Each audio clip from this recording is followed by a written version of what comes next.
এটা মানে এর উপর কোনো স্কোর নাই আইসেট না এর উপর তো sarcasm sarcasm sarcasm sarcasm guys sarcasm লাগে আমি বুঝি না বলতেছি আট নরম আট নয় বাইলে তো আর কোনো কথা নাই যে টার্গেট কত তোর দেখি টার্গেট একটা আছে না যে আমার টার্গেট আছে যে 7.5 বা 8 বা এরকম একটা target. Hello everyone, welcome to my new blog. কেমন আছেন সবাই? আই হোপ সবাই ভালো আছেন, আমিও ভালো আছি। তো অনেকদিন পর আজকে আমি ক্যামেরাটা অন করলাম। তো অনেকদিন হয়ে গেছে ভিডিও শ্যুট নেওয়া হয় নাই, আপলোড করা হয় নাই, অনেক ব্যস্ত ছিলাম, ব্যস্ততার কারণে আমি শ্যুটটা নিতে পারি নাই। তবে রেগুলারলি আমি কিছু না কিছু একটা আপলোড দিয়েছি, কিছু করার নেই গাইজ। আর স্বপ্নের দিকে কানাডাতে যাওয়ার পরেও মনটা তেমন একটা ভালো ছিল না থিওরি, তাই মানে শ্যুট তেমন একটা নেওয়া হয় নাই, মানে ঘরে কথাবার্তা হয় নাই, অনেক কিছু গাইজ বলি ঘরে বন্ধ হয়ে গিয়েছিল। তো ভাবলাম আজকে থেকে শুরু করি। তো আজকে থেকে কি আবার কয়েকদিন কিন্তু স্টপ যাবে, কারণ আমি রেগুলারলি এখন আপলোড করতে পারবো না, কয়েকদিন পর থেকে আবার আমি শুরু করবো। তো আজকে ভাবলাম যে যেহেতু সময় পেয়েছি তাই আপনাদের সাথে একটু শেয়ার করি কেন ভিডিওটা আসছে না রেগুলার। যাই হোক, তো এদিকে এখন দেখুন মা প্রসাদ নিচ্ছেন। ওরা প্রসাদ কি করবো? আমাদের সাইডের বাসার এক আন্টি মানে প্রসাদ দিয়ে গেছেন, মানে বিপদনাশিনীর ভোগ হয়েছিল, তো প্রসাদগুলো আমাদেরকে দিয়েছেন। আমরা গাইস এখানে আসার পর থেকে আশেপাশের সবাই কিন্তু কিছু ভালো কিছু রান্না হলে আমাদের বাসায় আসে, আমরা ভালো কিছু রান্না করলে কিন্তু ওদের বাসায় আমরা পাঠাই। তো এরকম একটা কম্বিনেশন চলতেছে আর কি, একটা আন্ডারস্ট্যান্ডিং চলতেছে। এটা কিন্তু খুব ভালো একটা জিনিস, সোসাইটি যাকে বলে সোসাইটি মেনটেন করা হচ্ছে। তো আগের বাসায় গাইজ আমাদের এগুলা হতো না, আমাদের খুব কম হতো, আপনারা সেটা দেখছেন। তো এখানে আসার পর থেকে রেগুলারই কিছু না কিছু একটা হয়। আমাদের বাসায় অনুষ্ঠান হলে সাইডের বাসায় পাশার পাঠানো হয় খাবার দাবার, সাইডের বাসায় কোনো অনুষ্ঠান হলে আমাদের বাসায় চলে আসে। তা এটা রেগুলারই চলতেছে, কিন্তু নতুন কিছু না। তো আজকে এনেছে, আমিও ক্যামেরা অন করলাম, ভাবলাম যে আপনাদের সাথে একটু শেয়ার করে নিয়ে। দেখুন মায়েগুলো থালিগুলো সাজিয়ে দিচ্ছেন মানে খাওয়ার জন্য। তো আমার কিন্তু গাইস খাওয়ার কোনো ইচ্ছে নেই, তবে যেহেতু প্রসাদ দিয়েছেন তো কিছু একটা খেয়ে নেবো। স্বাক্ষরের চাইনি গাইস, স্বাক্ষরকে প্রসাদ তড়াবেন দিয়ে আসবে, কারণ হচ্ছে স্বাক্ষরকে গাইস দেখানো যাবে না এখন। স্বাক্ষর এখন করতেছে ওর সামনের 10 তারিখে মনে হয়, 10 তারিখে ওর আবার আইএলটিএস এক্সাম। তো ওটা নিয়ে ও ব্যস্ত আছে। মানে নিচে নামেই না, খাওয়ার সময় যদি শুধু নেমে খাওয়া দাওয়া করে আবার উপরে চলে যায়। রাত 3টা 4টা কোনো গাইস ধরাওয়ালাই নেই, মানে ও পড়তেই থাকে, টেবিলের সাথে বসে আছে। তো আপনারা সেটা জানেন যে আইএলটিএস এক্সাম দিতে হলে অ্যাটলিস্ট কন্টিনিউয়াসলি টানা আপনার প্র্যাকটিস করতে হয়। তো ও টানা প্র্যাকটিস করতেছে, কিন্তু অনেকদিন কিন্তু স্বপ্নের বাসা থাকার কারণে এগুলো আর হয় নাই। স্বপ্ন যাওয়ার পর থেকে কিন্তু একদম এক গড়ি হয়ে গেছে, মানে এক গড়ি যাকে বলে আর কি, এক গড়ি হয়ে গেছে। ও পরে পড়াশোনা করতেছে, আর এর এক্সামের পর কিন্তু ওর আবার মুখ আপনারা দেখতে পারবেন। তো তো ওইদিকে মা প্রসাদ খাইতেছেন। তো আজকে রান্না লাগে তার দরকার রেডি নিচ্ছে একটা তাই থেকে দেখুন রান্না বাড়া শুরু হবে। মা ডাল নাকি রান্না করেছেন, আজকে কি রান্না হবে করলা কেটে রেখেছেন। করলা ভাজি কিন্তু ভালোই লাগে। তো দেখো লাঞ্চের সময় কি কি রান্না হয় না হয় আজকে। কালারই দাম নাই ব্যাপারটা, কত দামই দাম নাই গাইস, অনেক কিছু দিয়েছেন মা। দেখুন এটা খাওয়ার জন্য বলতেছেন, এই দেখুন। তো খেয়ে নেবো, সমস্যা নাই।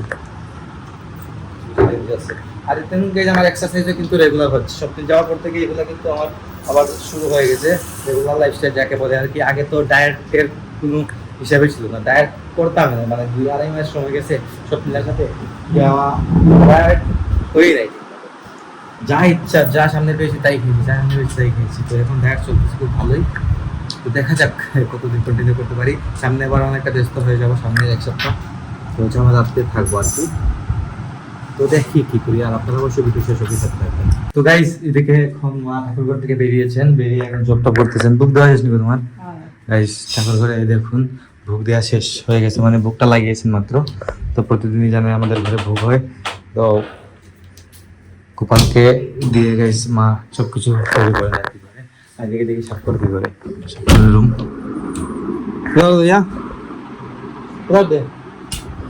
গাইস দেখুন ও করতেছে। ওর এক্সাম কোন দিন? 10 তারিখ। 10 তারিখ নি? প্রিপারেশন কেমন? মোটামুটি 8 তারিখ নি? 8 8 তারিখ 9 বাইলে তো আর কোনো কথা নাই। 8 পাইলে কিন্তু বলা আচ্ছা দেখি 8 তো হইতে হবে ভাই, ভাই মনে 8 হইত না, কনফিডেন্স নাই নি 8-এর। তে টার্গেট কত তোর? দেখি টার্গেট একটা আছে না, যে আমার টার্গেট আছে যে 7.5 বা 8 বা এরকম একটা টার্গেট আছে না? তো নয় 9 টার্গেট নেই। ওকে গাইস ও বলতেছে ওর টার্গেট 9। তো 9 পেলে তো গাইস বেস্ট, সব থেকে ভালো রেজাল্ট এটা, মানে এর উপর কোনো স্কোর নাই এই সেট 9 এর উপর। তো সার্কাজম সার্কাজম গাইস, সার্কাজম লাগে আমি বুঝি না বলতেছে, এটা তো গাইস বলাই যায়, সমস্যা নাই। না খাইলে কিন্তু ভালো, বুঝছো? না খাইতেই বেস্ট অফ লাক। এই সামনে 10 তারিখ, 10 তারিখ আসতে চলছে খুব শীঘ্রই, আজকে মাত্র 2 তারিখ। তো ওর কিন্তু বাকি নেই, খুব মানে মন দিয়ে কিন্তু পড়তেছে বা প্র্যাকটিস করতেছে আর কি, পড়ার মধ্যে প্র্যাকটিস করতেছে। মাসিরিতে বসে জব করতেছেন, এই চলতেছে ঘুরে একদম। ঘর কিন্তু guys আমাদের একদম শান্তশিষ্ট হয়ে আছে, কারণ স্বপ্নে চলে যাওয়ার পর থেকে একদম শান্তশিষ্ট থাকে আমাদের ঘরটা। স্বপ্নে থাকা সত্ত্বেও তো জানেনি একদম হাই হুল্লোড় লেগে থাকতো সবসময় ঘরের মধ্যে। এই রুমটা হচ্ছে স্বপ্নের রুম, একদম খালি, ও আসলে আবার ফিল আপ হয়ে যাবে রুমটা। যাই হোক গাইস, দিকে রান্না কমপ্লিট। তো আজকে রান্না হয়েছে কি দেখুন, ঠিক আছে মুড়ি ঘন্টা নিব দুধ লেগে বেশি লাগে, হ্যাঁ আলু দিয়ে মাথা দিয়ে ঝুল।